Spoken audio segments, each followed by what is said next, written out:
When you're concept checking, make sure that the concept check question actually focuses on the meaning of the language you're teaching in the context that you're teaching it in. That's very, very important.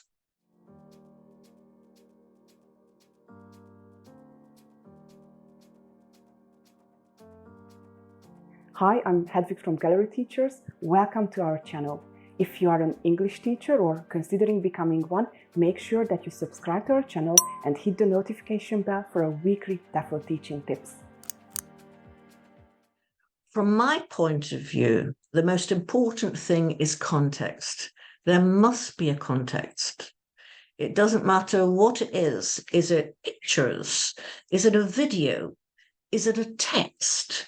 Is it an anecdote? Is it a Klein? Is it realia? What is the context you're using? Keep it simple. Don't try to complicate it. That's very, very important.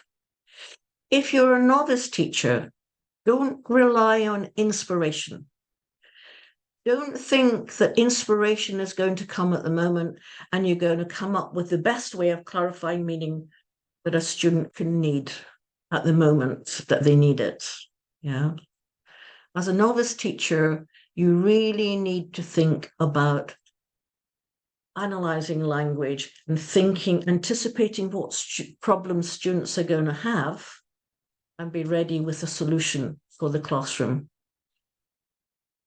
When you're concept checking, make sure that the concept check question actually focuses on the meaning of the language you're teaching in the context that you're teaching it in.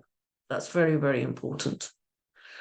Also, think about the levels of formality, informality, because that's important to make sure your student doesn't make a real faux pas, when they're in polite company. Other things to think about are what words collocate with the language you're teaching. What verb goes with it? What preposition goes with it? What's the verb structure? That's important because it will help the students to be able to use the language later on. Always remember that students need to hear something many, many times, come across it many, many times, and have opportunities to use it many, many times before it's ever going to become part of their repertoire. Language acquisition doesn't happen like that. It's something that happens over time. This is where this idea of Skinner on repetition, habit forming, comes in. And also, opportunities to use the language, which comes out of task-based learning. You need to be motivated.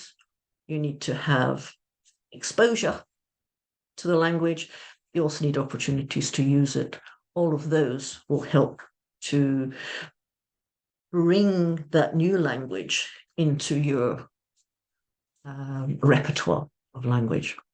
But I'm really interested to know what you do in the classroom.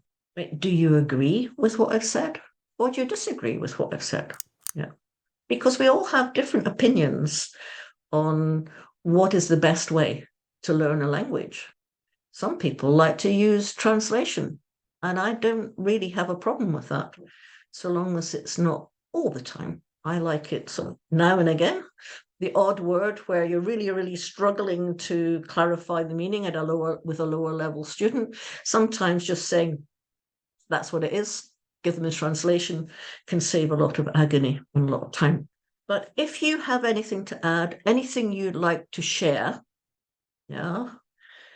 then let us know in the chat, in the comments below. Thank you.